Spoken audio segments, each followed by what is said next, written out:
Hello my golfing friends. A few weeks ago Jon Rahm won the Masters, and he did that by hitting many draw shots with his driver.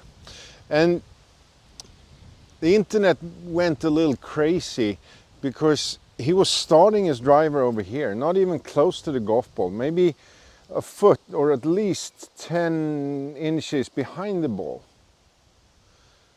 Why is it better, if you want to hit a draw, to move the start of the swing backwards instead of moving the ball forward? If you understand why it's better, it's probably going to help you.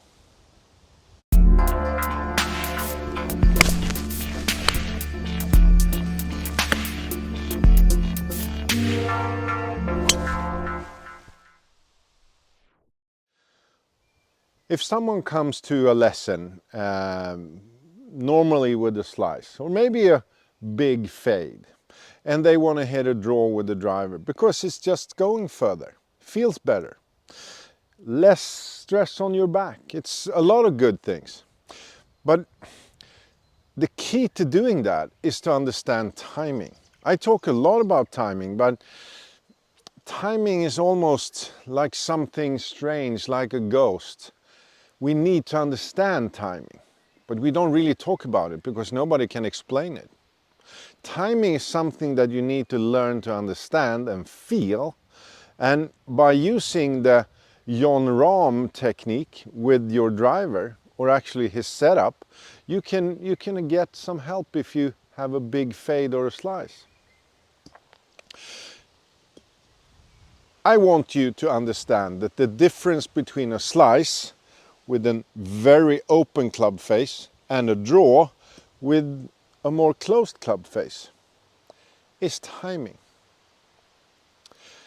If you release earlier, you don't hold on too long, you release earlier, you will not slice as much or fade at all.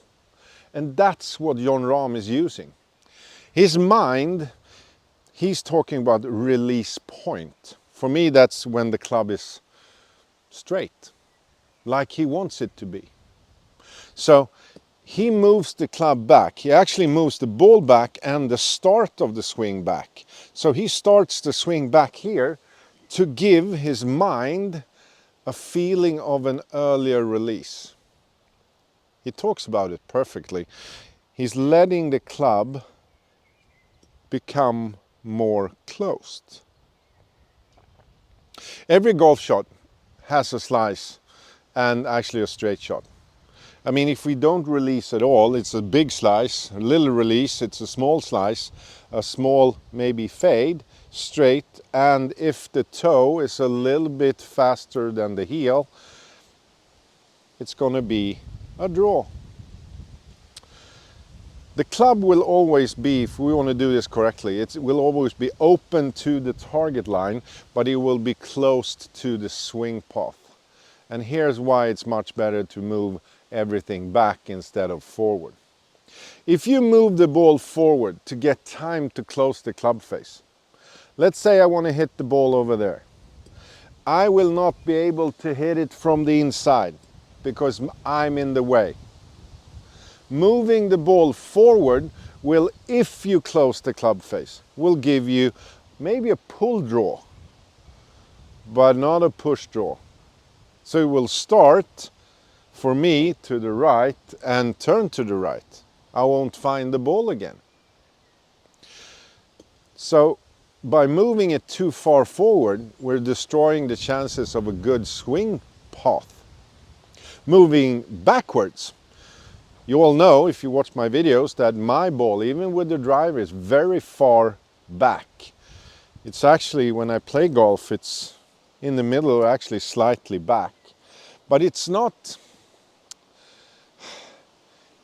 back in my mind because my release point is actually earlier than Jon Rahm's.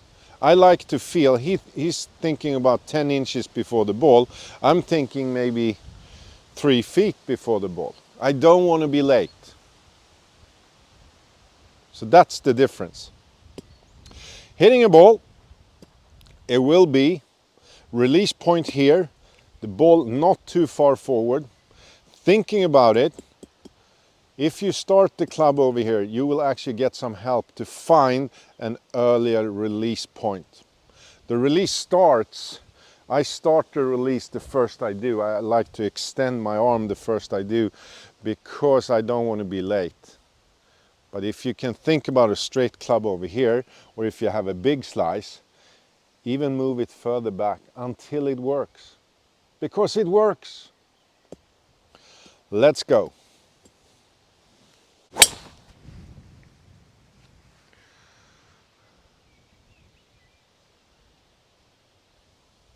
It didn't feel like it normally do, but it works.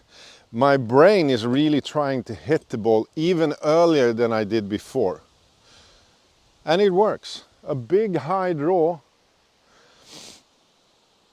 I think it's easier for you as a golfer to understand that this really works. I mean, timing is important. And maybe you listen a little bit better when the world's best golfer is doing it. Timing is something we all need to understand and use to our advantage. If you don't understand timing, you keep doing it with the same timing all the time, nothing will happen. But if you learn to change timing, you can go from fade to draw and even slice to draw. The Jon Rahm way. That would be something that I hope many people would like. Try it, how he thinks it works, and it could work for you too.